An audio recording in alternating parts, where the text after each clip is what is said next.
Hey there, this is Dr. Justin Marchegiani, and today's talk is going to be on hydration and digestion. This is really important. I've seen 3 to 4 patients this week that have severe chronic gut issues for at least a decade. And one thing in common when we did a really in-depth history that was there was they were hydrating, not sipping a little bit of water, but actually hydrating, drinking 8 ounces or more while they were eating. And I'm going to go over why this is a problem. And you can go online and you can see pros and cons on both sides. I'm going to try to make a rational, scientific-based argument here, and if it sticks, that's great. I've noticed it with my patients getting benefit from it. I've noticed it myself as well, and I urge all of you to test it as well. So Digestion 101. Digestion is strongly pH-driven. The first domino of digestion that falls is in the stomach. This is our stomach here. The stomach's main role is to digest protein. It does so by having a very, very low pH. That low pH activates this compound called pepsinogen and turns it into pepsin. You don't have to know what it is. It's a protein digesting enzyme. So the first role of the stomach, Digestion 101 here, is to increase proteolytic. That means protein digesting enzymes. That's pH driven. So we have the first step of digestion is protein.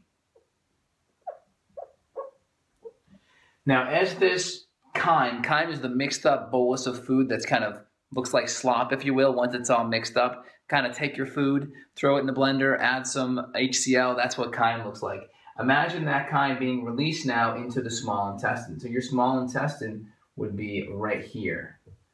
That would be the next phase of digestion. Now here, the protein's already been broken down. What's going to happen is that chyme's going to be nice and acidic, and that acidity is going to trigger the gallbladder to produce bile, which breaks down fat. It's also going to trigger the pancreas to produce protease, lipase, amylase, a whole bunch of different enzymes that will break down protein, fat, and carbohydrates. So the further bit of digestion that happens is going to be in the small intestine, where in the colon, most of everything is going to be a reabsorption of fluid and electrolytes and minerals. So the main bit of digestion is going to happen in the stomach and the small intestine. And this step here, where the stomach chyme transitions into the small intestine, we need it to be nice and acidic.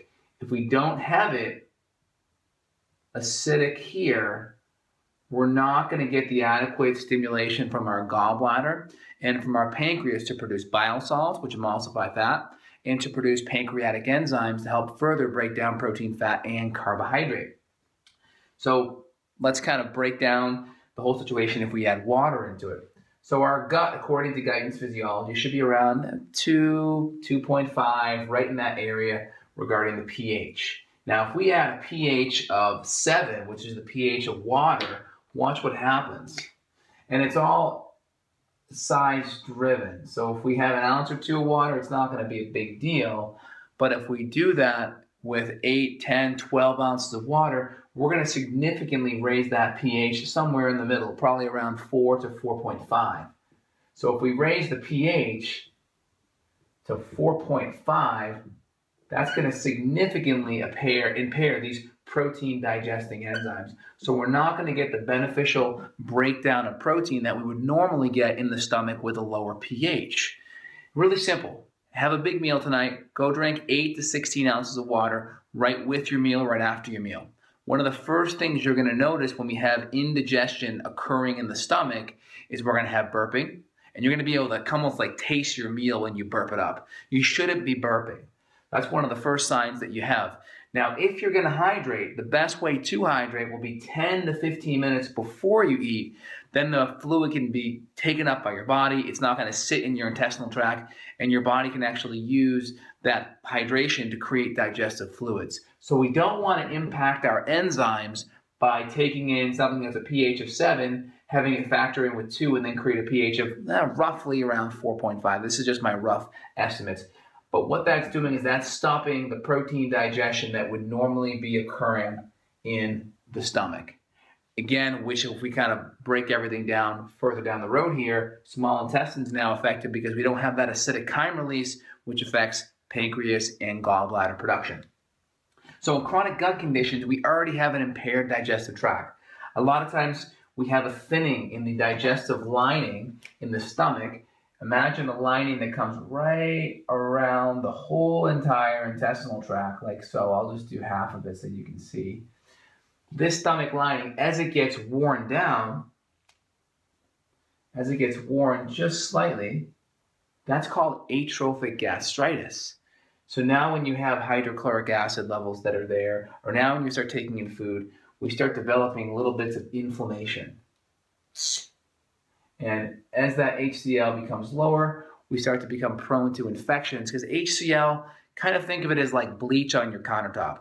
You got a countertop full of filth, right? It's the outside world coming into your house. Well, you spray some bleach on that to clean it up to prevent illness. Kind of that's what hydrochloric acid is. It's like a disinfectant. It also helps break down foods and stuff, but it's like a disinfectant. So if you already have chronic gut issues, well, 70 to 80% of our immune system's in our gut.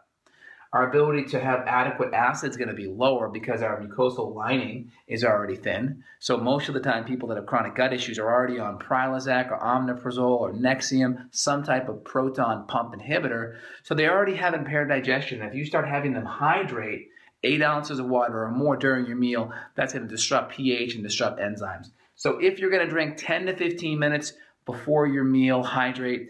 If you want to do something of about a wine glass or less of fluid during your meal, as long as it's not causing excessive burping, that's okay. 10 to 15 minutes before, 2 hours after is going to be the best way to go. And if you have chronic gut issues, you probably have an infection and or leaky gut. So feel free to reach out below to get my info if you want to get to the root cause of why that's there. Again, this is Dr. Justin signing off. Have a great night.